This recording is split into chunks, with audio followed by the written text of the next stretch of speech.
कशिश और जुनून में सिर्फ एक पल का फासला होता है।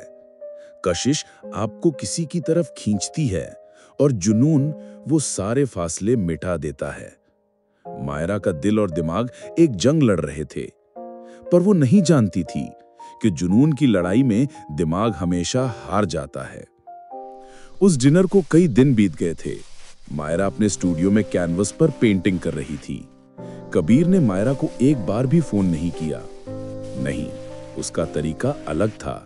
वो शिकारी था जो धीरे धीरे अपने शिकार को काबू करता है। वो उसे भेजता था किसी अनकही कविता की लाइनें, बारिश में भीगते किसी फूल की तस्वीर या आधी रात को किसी पुराने गजल का लिंक। वो मायरा के दिल में नहीं, उसके जहन में उतर रहा था।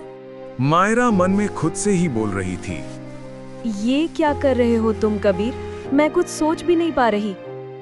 कबीर मायरा को बार बार मैसेज किए जा रहा था और तभी कबीर का अगला मैसेज आया। मायरा काम छोड़कर फोन उठाती है। इस बार कोई कविता नहीं थी, सिर्फ एक सीधा सवाल था। एक ऐसा सवाल जो मायरा के दिल के दरवाजे पर सीधी दस्तक थी। आज फिर शहर में तूफान आने वाला है और मेरा दिल तुम्हारी उस अधूरी नाव वाली पेंटिंग को देखने का कर रहा है। क्या मैं आ सकता हूं? उसके चेहरे पर एक हल्की मुस्कान थी। यह सिर्फ एक सवाल नहीं, एक इजाजत थी मायरा की दुनिया में दाखिल होने की। उसके दिमाग ने चीख कर कहा नहीं, पर उसकी उंगलियों ने कांपते हुए दिमाग की एक न सुनी। मायरा ने कबीर को मैसेज किया, आ जाइए। दरवाजा खुल चुका था। कबीर स्टूडियो में दाखिल हुआ। उसके आते ही कमरे की हवा बदल गई। एक खामोश तनाव जो अल्फाजों का मोहताज नहीं था। कबीर ने मायरा को नहीं देखा। उसकी नजरें सीधी उस पेंटिंग पर गईं और पेंटिंग को देखते हुए बोला, आज भी ये नाव यहीं खड़ी है, अकेली। शायद उसे उस तूफान का इंतजार है जो उसे किनारे से आजाद कर दे। कबीर धीरे से पलटा। उसके ठीक पीछे खड़ी थी मायरा। अब वो आमने सामने थे, इतने करीब कि एक दूसरे की गर्म सांसों को महसूस कर सकते थे। दूरी बस 2 कदम की थी, लेकिन जुनून उसे मिटाने को तैयार था। और फिर वो पल आया।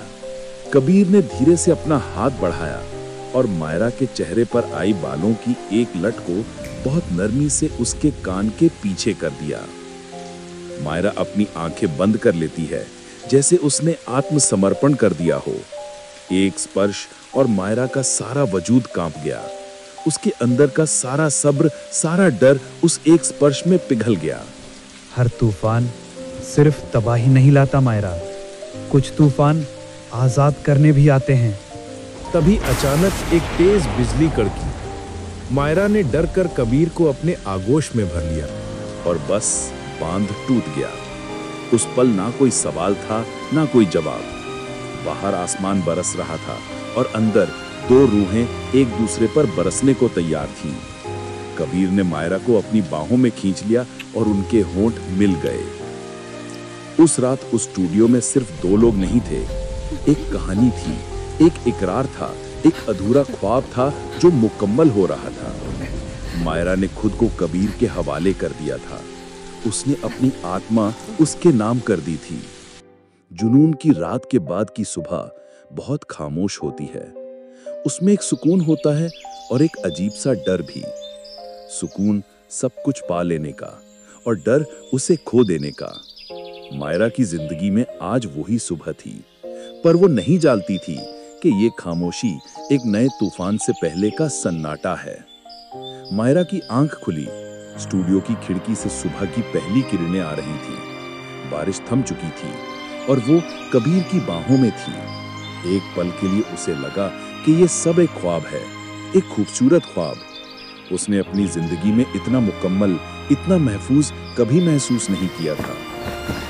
मायरा धीरे से हिली तो कबीर की आंखें खुल जाती हैं। मुझे लगा ये एक सपना है। कबीर मुस्कुराता है और उसके माथे को चूम लेता है। ये सपना नहीं है मायरा, ये हमारी हकीकत है, हमारी शुरुआत। और फिर कबीर ने वो किया जो हर लड़की सुनना चाहती है। उसने मायरा के चेहरे को अपने हाथों में लिया, उसकी आंखों में देखा और एक वादा किया। मैं हमेशा तुम्हारे साथ रहूंगा, हमेशा। एक आवाज और जैसे सारा जादू टूट गया। उस फोन की वाइब्रेशन उस खूबसूरत पल पर किसी हथौड़े की तरह पड़ी थी। मायरा की नजर स्क्रीन पर गई। स्क्रीन पर एक नाम चमक रहा था, आरव।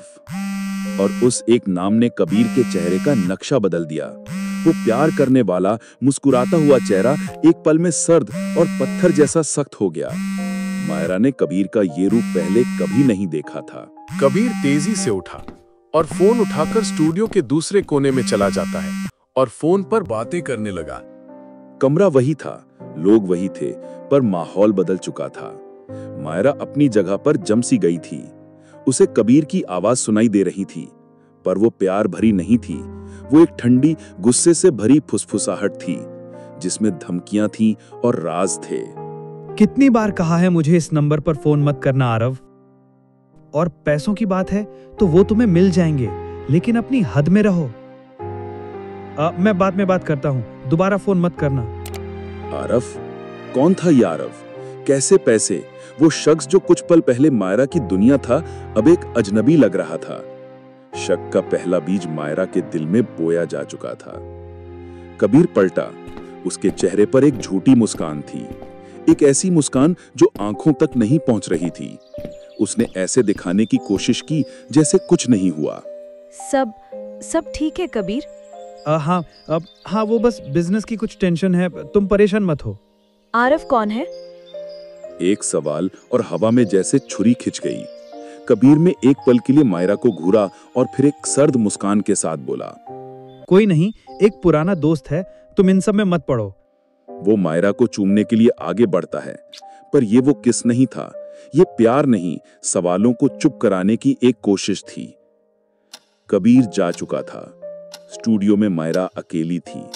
स्टूडियो में खामोशी छाई हुई थी। जुनून की रात राज की सुबह में बदल चुकी थी। कबीर के वादे अब मायरा के कानों में किसी झूठ की तरह गूंज रहे थे। वो अपनी पेंटिंग अधूरा ख्वाब के सामने खड़ी थी और आज उसे वो नाव पहले से ज्यादा अकेली लग रही थी। जिस शख्स को उसने अपनी रूह सौंपी थी, वो अपनी रूह के राज छिपा रहा था। मायरा प्यार और धोखे के एक ऐसे खेल में कदम रख चुकी थी जिसका पहला नियम ही झूठ था। कौन था ये आरव? एक दोस्त या कबीर के काले अतीत का वो पन्ना जो वो सबसे छिपाना चाहता था? और क्या मायरा का प्यार कबीर के राजों के अंधेरे में दम तोड़ देगा? आगे की कहानी सुनने के लिए सुनिए अंजाम-ए-मोहब्बत, प्यार, धोखा और खून का अगला एपिसोड।